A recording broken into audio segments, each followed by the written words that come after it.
society is willing to accept straight couples to get married, have kids, divorce, more so than gay couples get married and have a wonderful family. A lot of queer parents are wonderful parents, more so than heterosexual couples, and I apologize if I am, Agacia Tan is a leader in markets at a Swiss bank. Today, however, she talks about her toughest challenge yet, starting a queer blended family in Singapore. I do not want people to find any reason to say that you don't have the capability of raising a child. Yes, I have two beautiful older kids. The boy, his name is Ethan. I just want to give him a shout out. He is someone that motivates me and inspires me a lot. He tells me days that he feels bullied. It stings a lot because it's very challenging. I still remember I can't really sleep for the last 9 months. Yeah, until the baby's out. It was so magical. When I see him in my hands, it's like, wow, I've never felt something so magical before. What's one piece of advice that you would want to instill in your son? Be strong. Be resilient.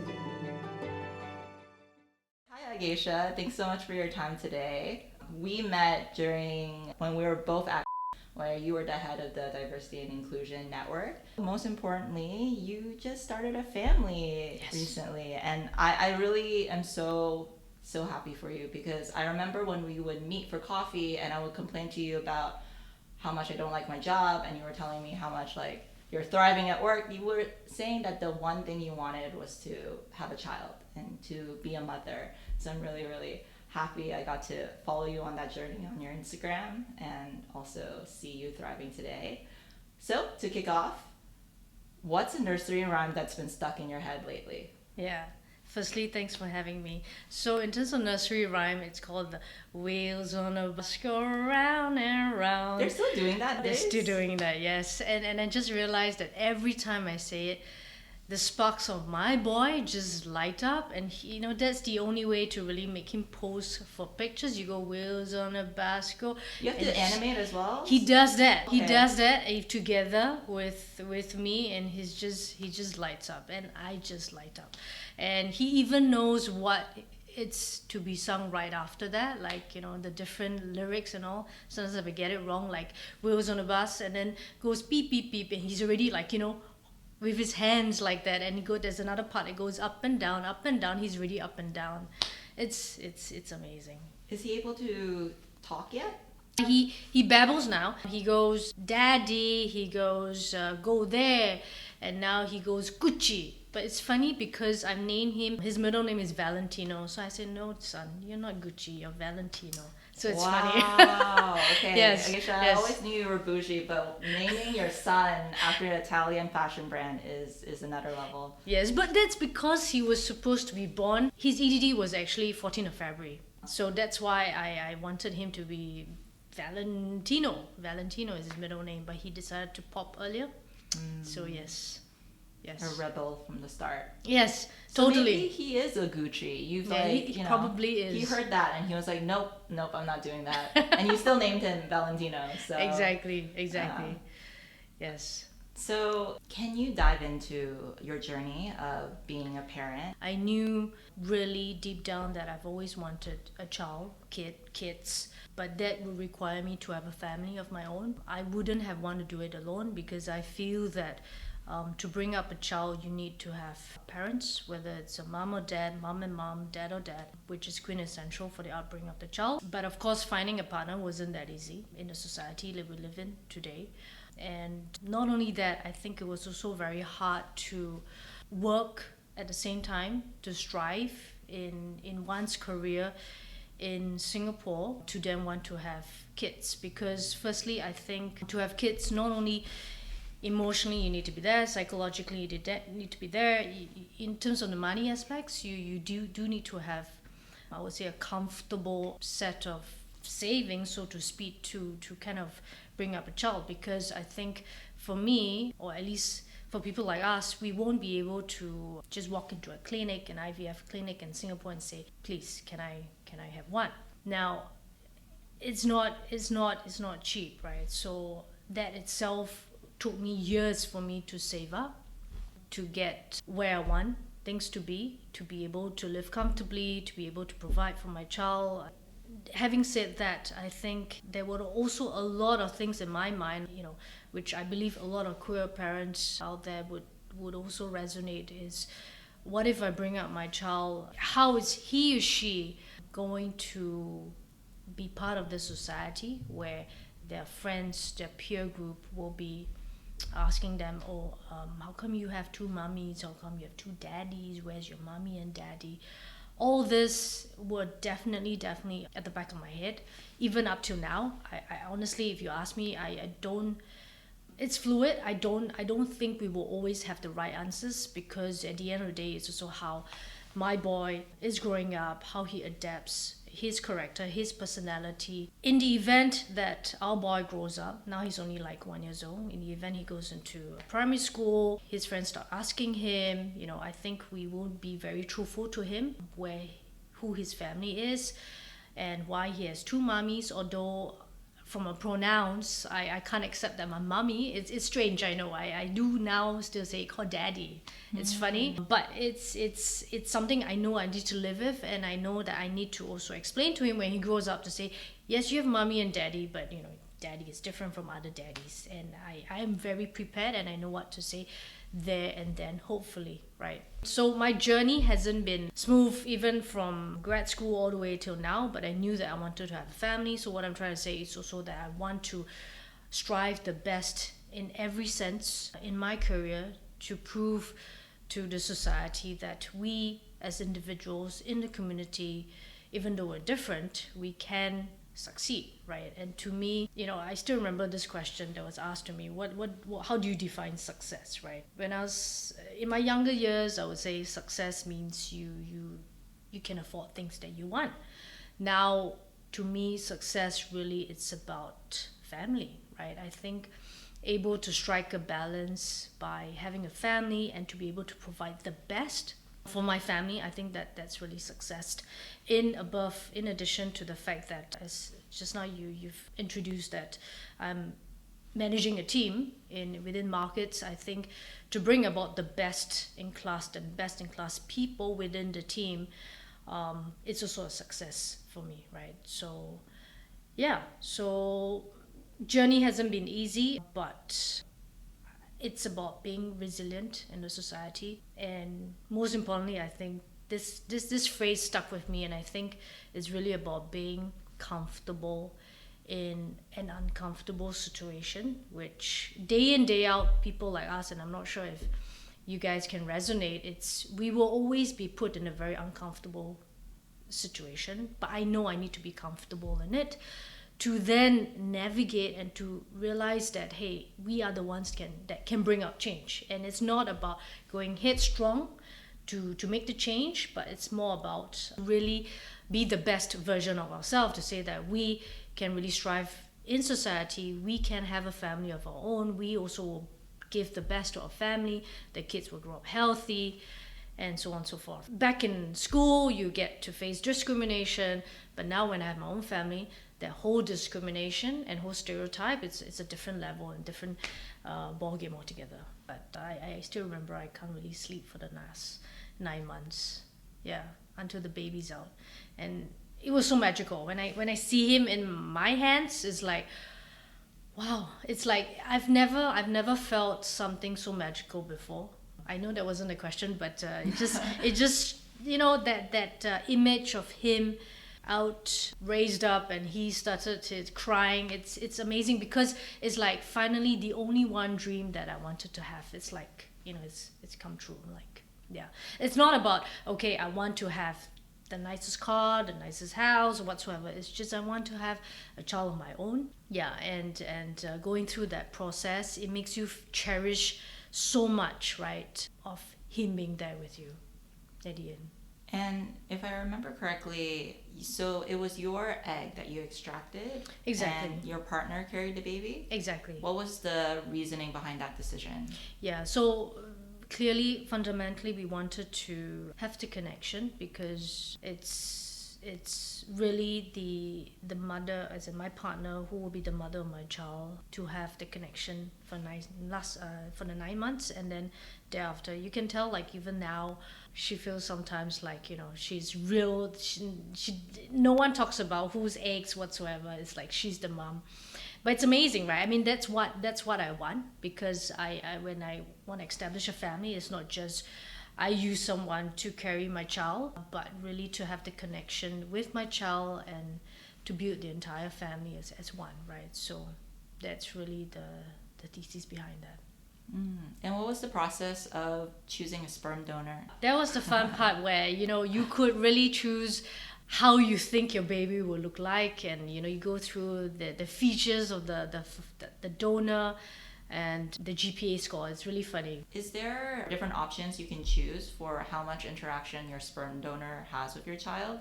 Because I've heard of stories where the lesbian parents want to have the sperm donor in their lives. I have also heard of, like, no contact, you're not allowed to reach out to my child. How did you think about that process? Okay, so my process was quite straightforward and simple, where the clinic that we go to, it was like basically there's no future correspondence with the donor, so it was just donates, that's it. I don't even know how he looks like in his adulthood, right? It's just childhood pictures. I've heard his interview in audio sessions, but not even visual. So yeah, so it was very simple. It's a matter of just saying, okay, it's a sperm donor and that's it. There was no, in future, would you like my child to be connected with him? No, there wasn't any of that sort. Yeah. But honestly, in all fairness also, I know that there are other clinics that might have as what you just mentioned, but I think to reduce the complexity for the child, I think it's easier to just keep it straightforward and clean cut, right? That makes sense. You mentioned that you made a choice to be referred to as the father. Yeah. So I actually misspoke earlier where I referred to you as the mother of a child. Can you explain a little bit more about why you want to be known as the dad? Couple of reasons. I think firstly, I relate to myself as the more male dominant in a relationship, as an individual as well. But most importantly, at the same time, I do feel that a fatherly figure in a family, it's crucial. It's very important, and I grew up in a very healthy family where my dad, to me, he's like a hero, right? It's someone I really, really look up to. So my dad, to me, have created such an impression that I do feel it's so crucial to have that someone in a family for the child. And to me, it's not about the sex of the individual, whether it's female or male, to be the father, right? Even today, sometimes I do question whether it's right or wrong for a male dominant looking female to be addressed as the mother, which may complicate the child as well further, because if I relate myself as a male, it's a more male dominant, and I said, call me mommy, I think he might also be a bit confused. And so does that also translate into performing fatherly duties? Do you take on that role and your partner takes on the motherly role? Yes and no. I don't believe that a father should only do this and not do what a mother does, right? You know, for example, long before the times, the father shouldn't be changing the diapers, but you know what? I'm as hands-on. And in fact, me and my partner, we fight over carrying the baby. I fight over, showering him, fight over changing diapers, because to me, I want to be, as much time I have with my child, I will do whatever it takes. Like, doesn't matter whether it should be dictated as a father job or mom's job. To me, it doesn't really matter. Yeah. And in fact, actually, also, I hope that as he grows up, he could also draw, daddy, mommy in his family portrait in his mind, right? As opposed to just mommy. Actually, you bring up an interesting point. In conventional educational practices, they'll say things like, oh, draw a family tree. Yes. And they'll already have a template of mom goes here, draw her Yes. here, and then dad goes here. And so, have you experienced any of that yet? I understand your child is 1 year old, but you also have 2 other kids. So Yeah, Yes. I really love to hear that. No, thanks for bringing that up. Yes, I have two as beautiful older kids, which is my partner's previous marriage. The older one, he's 12 years old. The second, the girl, is 10 years old. So I met them a couple years ago already, and it was during their, I would say, I think primary one or primary two. Yes, they, first in to primary school, they'll be asked to draw their family, right? Whether it's mama, daddy, grandma, grandpa. It's interesting where they come home and tell me that they want to draw me in their family. So it's funny because I remember the image was me wearing a cap, but it's nowhere in mommy, daddy. It's more of Popsy. So they call me Popsy. It's a bit complicated because they have a dad and they have a mom. It doesn't make sense for them to call me dad, so they address me as Popsy. It came from two things. One, the kids in their eyes, they think that I'm popular. I don't know, for whatever reason. So it's Pops, short form for popular, and then Pops is also another phrase for dad, right? Pops. So it just became Popsy. So yes, so they drew me in that picture as another image as Popsy. So it's so lovely and warm to know that I'm part of their family as well, in their family tree. And it doesn't matter whether they classify me as mom or dad. Yeah, I have a place in their heart, it seems. Yeah. Yes. And that's really beautiful. And yeah, and the boy, who's 12 years old, his name, by the way, is Ethan. I just want to give him a shout out because Shout out to Ethan. yes, he's amazing, and he is someone that motivates me and inspires me a lot. He is someone who is to some extent like me, not that he's gay, but he's different, right? He is autistic. He is high functioning child. But why I say we share similarities is because of the discrimination and the stereotypes he faced in school. But yet he is such an amazing child. He has a bright future. He's so smart. He inspires me a lot, and we share a lot in common. When we come back, he tells me, days that he feels down, he feels bullied. I do share the experience I had in school with him as well, and that's how we both had that strong bond and connection even up until today. And yeah, so that's why I think to them I'm called Popsy. With your family, on one note, it is that you are in a queer relationship and you have a child. The second note is also that you're a blended family with your two adopted kids. I think Singapore, and I'm not Singaporean, but during my 7 years of living here, it's a very consistent messaging of this is what a family looks like in all of their advertising and all of their media broadcasts, all of that. It's very clear that this is the right way to have a family. And so inadvertently, that kind of translates to all different parts of our culture, including even like terminology, right? Like your kids had to invent one for you.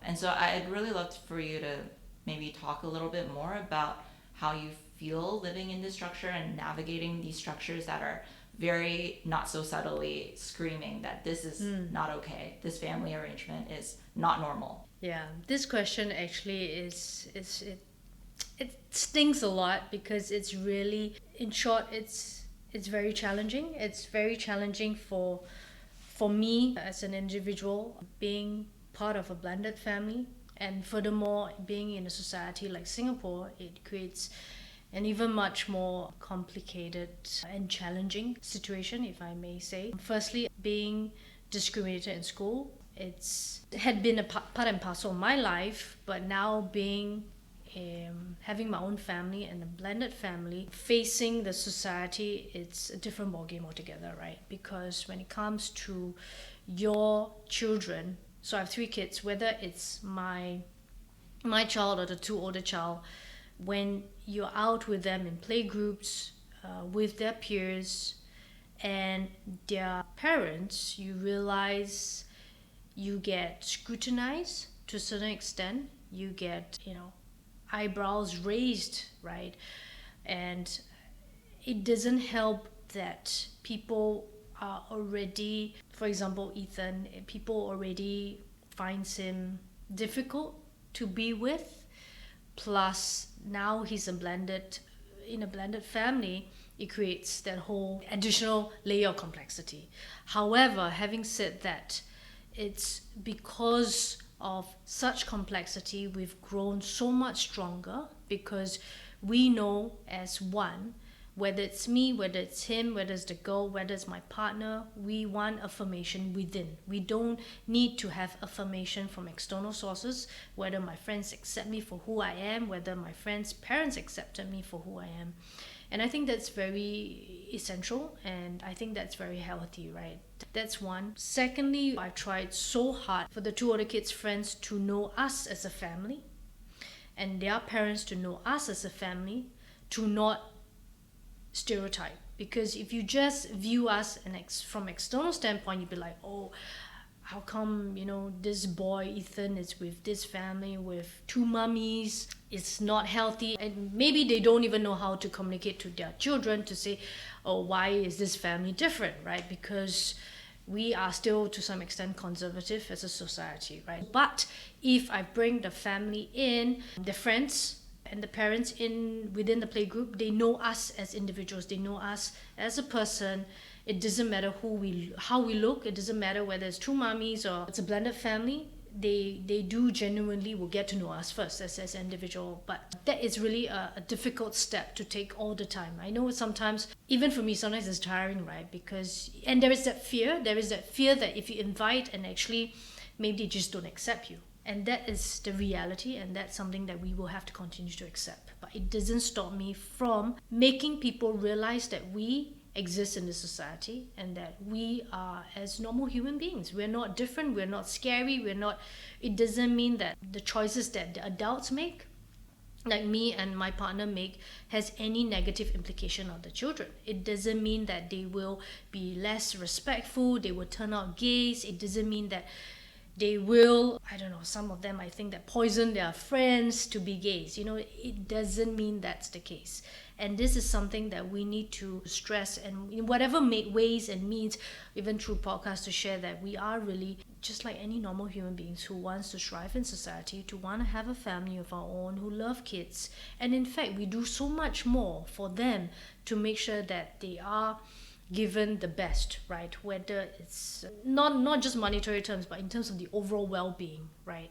We do so much more for them. You might sometimes think that, okay, we're trying to overcompensate, but at the end of the day, it's for the best for the children. Because of the lack of representation of non-nuclear family units, a lot of the people who live outside of that, and it doesn't need to be queer, but even blended families who are heterosexual in nature or whatnot, there's this sense of the onus is on them to continue to educate, continue to represent, continue to, like you said, overcompensate by like really stressing that, there's nothing foolhardy here. We're just trying our best to raise our families in the best way we can. And also something that I'm hearing as well is because there's such a lack of representation of queer families, especially in Singapore, when you and your partner exist in a playground, it's shocking. And so even the act of existing, even the act of being there is already something that other people are not used to. Kids being in their nature will ask like, what's that situation, or what's going on, or why are there two mummies, like you said. And now they're kind of like put in this position of like, how do I explain this to a child? And so there may be that sense of like resorting to the easiest answer or the quickest answer, when in fact the quickest answer or the easy answer is not inclusive. It's not representing the situation as it is. But they themselves are not equipped, because maybe this is the first time they've ever even seen it, and now they have to explain it to a child, their own child. So what would you say to those people who are, they're not really looking to maliciously ostracize queer people or whatnot, but they just don't understand what's happening? And what would you say they should say to their child when something like this happens? Yes, you're right. Again, like when we go to a playground, we do really get eyebrows raised quite often. But therefore, I feel that parents who have kids of their own in a heterosexual family, a couple, to know that firstly, we exist, right? And there isn't a need to shun us. And thirdly, they should also not discriminate, just like whether it's a different race, whether it's someone who's on the spectrum, it should be treated as equal. So it's all part and parcel of the D&I, right? It's all about including us in the society. But I understand, right? Because it's not just saying to your kid, it's from a different race. It's not as simple as that. I get that. But therefore, I would also expect that they educate themselves first in terms of the basics, why we exist. And then they should explain to their children that we having two mummies is the same as having mom and dad. It's just a different family structure. As opposed to saying a family structure should always have a mom and dad. And I mean dad means a male guy. It could have a mommy, it could have a daddy. It's just different family structure. And just by saying that itself speaks a lot to even a child, right? Because the child will look up to their parents and say, oh, so what does it mean? I mean, how come they have two mummies? And if the parents say, yeah, it's okay, just never mind, don't ask, then it says a lot as well. And then they will grow up and say, oh, these are the group of people that I shouldn't mix with.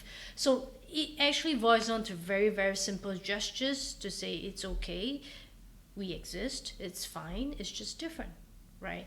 And as opposed to just casting us one side, right? I really like that response. First of all, in that you were very specific about exactly what to say, especially if you aren't well versed in what's going on in the queer community.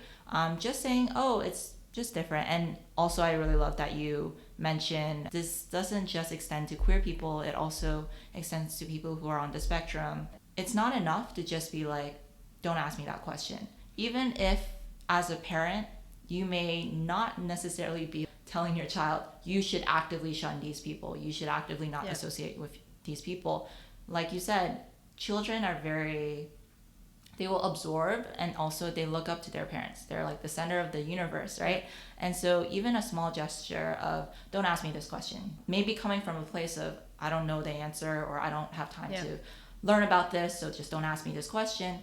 That in and of itself can set a lifetime of not understanding and therefore shunning and therefore ostracizing. And I think that happens more often than the whole, I'm going to tell my child to actively bully. A lot of this feeling discriminated within living in the margins outside of what's conventionally right is just that simple gesture of like, don't even pay attention to them. Don't ask me about them. Yeah. No, exactly, you're right.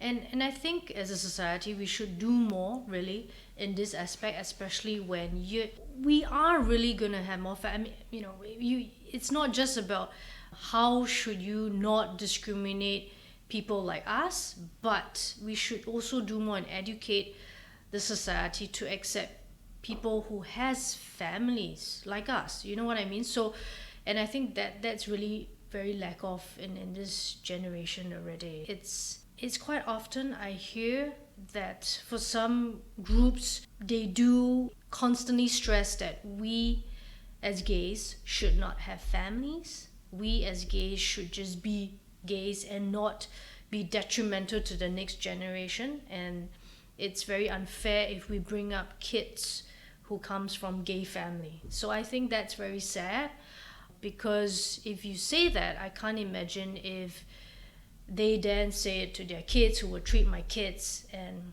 that's not the society we want to live in, right? So we need to quickly, exponentially do more to educate adults in our generation that we exist, and when we exist with our own family, doesn't mean that we are, to some extent, poisoning them or being, crazy doing this kind of things, because we just really want to live as treated as a normal human being. I keep constantly using that phrase, but that's because it's to the extent that we feel ostracized, right? We're not even treated as a normal human being. It's funny that you said that retort, they should not poison the next generation, because historically queer people have always existed. We've always existed in society. It's just whether or not we've been out. The truth is, straight people are giving birth to gay kids. I think it's funny because there's not so subtle hints especially in places like Singapore, but I'm Canadian and this happens in Canada too. We desperately want people to have kids. A lot of countries are facing population crises. And yet, still, despite all the circumstances, people are still like, but have the right kind of family when you have kids. Don't you need more people to have kids to have loving families? Exactly. So this is the point, right? I mean, aging population is real, but yet, we rather have straight couples have kids and not have people like us to have a family. That I just cannot comprehend, because we're willing to, I mean, honestly, if you do make it legal in Singapore for gay couples to get married and have kids, I'm sure that could kind of compensate that topic on aging population. And actually, I wanted to also point out that I think the society is willing to accept straight couples to get married, have kids, divorce, more so than gay couples get married and have a wonderful family. This is something I can completely just cannot comprehend, right? Because it's just, and if I may just share from experience, my partner came from a family, broken marriage, and it seems like that is still more accepted than she being with me, right? To have a family. It's being scrutinized that, oh, why is she with me? To have a family, have kids is more unhealthy. And it's fine that the previous marriage broken down for whatever reason. So you can see how society, takes which side, right? And it's sad, because honestly, I can tell you a lot of queer parents are wonderful parents, more so than heterosexual couples. And I apologize if I am, saying anything, but the matter of fact is, because, and I think we intentionally and genuinely want to have kids. It's not just a one night thing that happened and say, yeah, we now need to get married, or because our BTO flat is here, so we need to get married and have kids. We genuinely, intentionally do want to have kids, and we make the best out of it. And we know that it's not easy to come by as well, right? So we will, and again, we're not entitled. We know we're not entitled, and we genuinely will not take anything for granted. I really like that queer people do not feel entitled to have kids. And that in and of itself is a very strong case for why queer people are very good parents, arguably even probably better than some heterosexual parents who just have a one night stand or have a kid by accident, right? Queer people want to have kids so badly, and you just dropped the numbers earlier on in this interview, $50,000 to $80,000. That's how badly we want to have kids. That's like, halfway through to a down payment, or even a down payment if you depending on which property you buy. But that's incredible. I want to ask you a little bit more about another aspect of your journey of being a parent, which is that you had a kid later on in your life than what's seen as more average. And so what has your journey been like as an older parent? Firstly, I mean, if I had a choice, I would really have a kid 25. What? 25, my 26. age? And I'll tell you why. It's because as you get older, to run after your kid, age don't lie, right? Your body just can't catch up, and it's very intense, right? So, and I knew day one, right out of school, I wanted a kids. Now, the reason why it took that long, as I mentioned, is also because of funds, right? I need to make sure I have a good enough funds to cater for amount, right?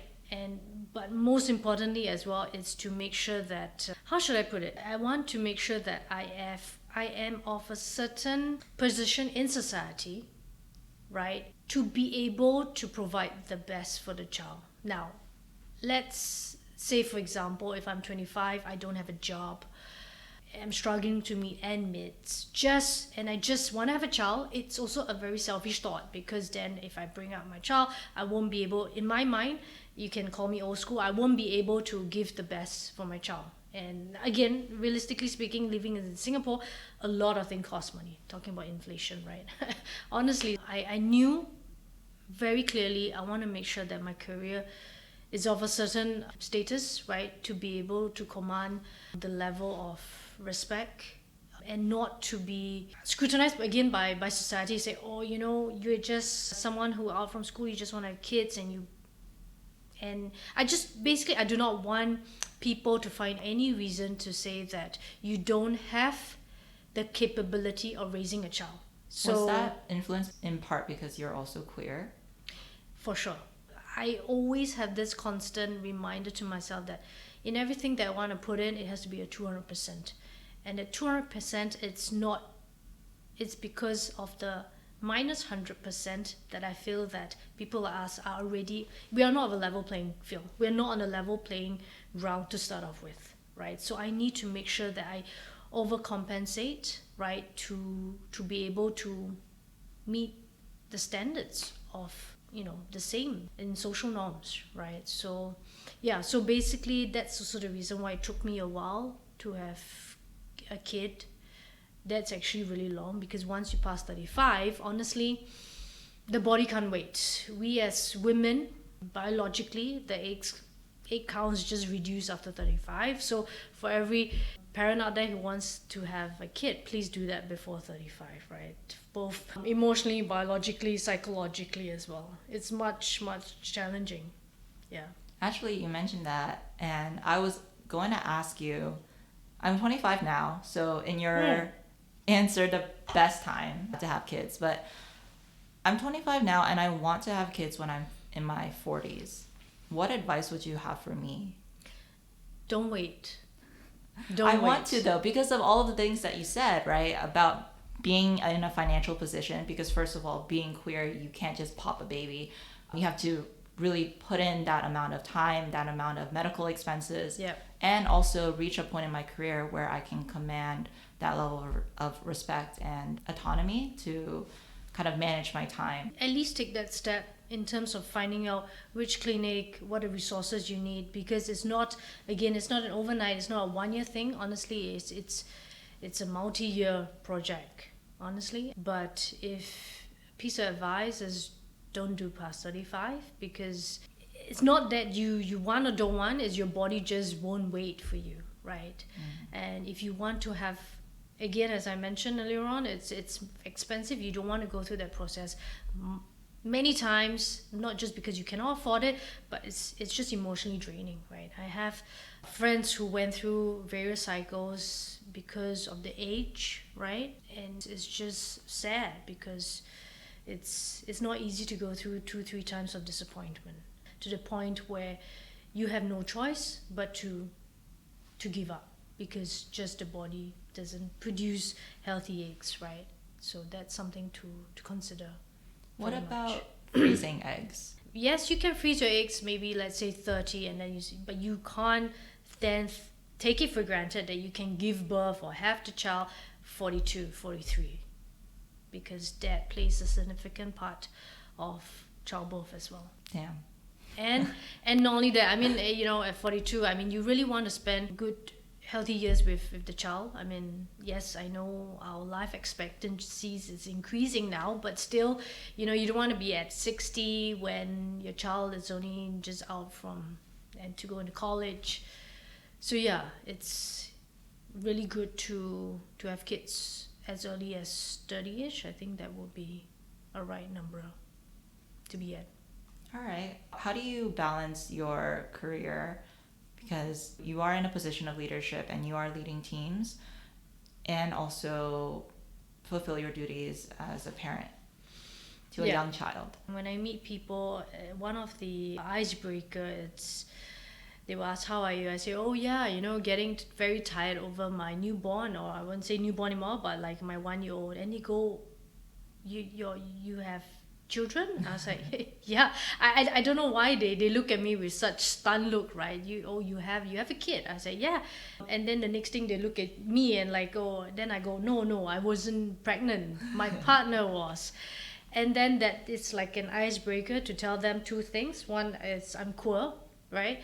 And I have a kid. And that also set the stage where I do have family obligations, right? Because again, stereotypical, people will think that people like us just likes to party and not really so much on family, and then they would also expect you to maybe do more at work. But that's really not the case, right? I will still do more at work, but yet I have family obligations. So I do start my day early, but every lunchtime I do rush back to see my boy.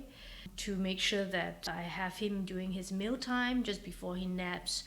And if I can try to rush home back in time to catch him just before he sleeps, because he's on a sleep train program, so he sleeps quite early at 7-ish p.m. Yeah, so in whatever ways I can find pockets of time to rush back to the family, I will, to make time for the boy, but still be able to excel at work. Because I choose to portray as transparent, as open on who I am to my workplace, I think that speaks a lot. I think that helps a lot, because then as a leader or as a manager, they do know what kind of individual I am, right? And it's easier to connect with people, I feel.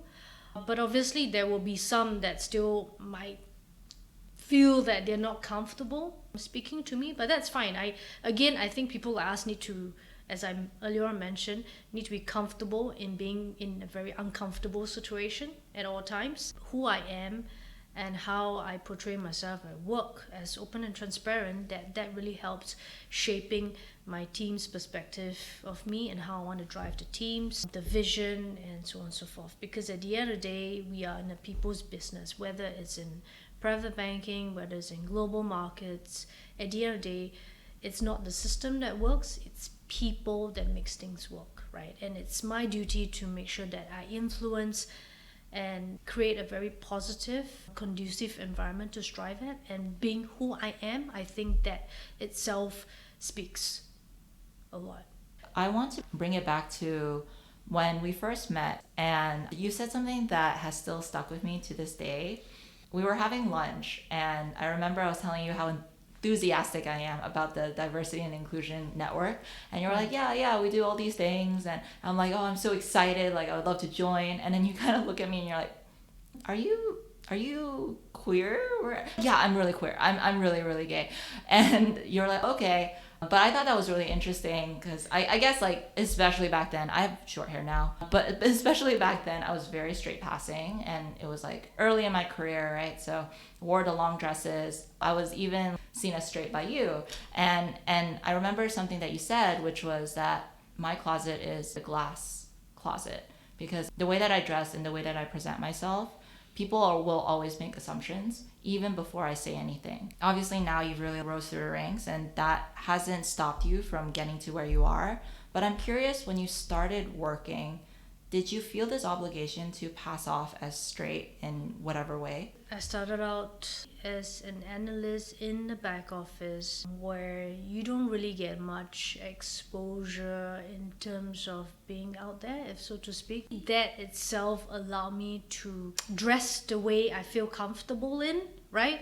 If I were in sales, then that's a different picture altogether, because perhaps then I would, or someone like me would need to conform to a certain dressing just because of the role itself. I was then privileged that I didn't have to do that, because I would hate that. But then on hindsight, I felt that that itself didn't deter me from opportunities, right? I don't think that who I was, who I am, the way I dress, put me in a situation where I cannot grow in the organization, because in fact I was in the firm for more than 15 years, and itself I am very blessed with a lot of internal mobility and opportunities to move around the organization. And in fact, I didn't change the way I look. I became more real as I grew through the ranks.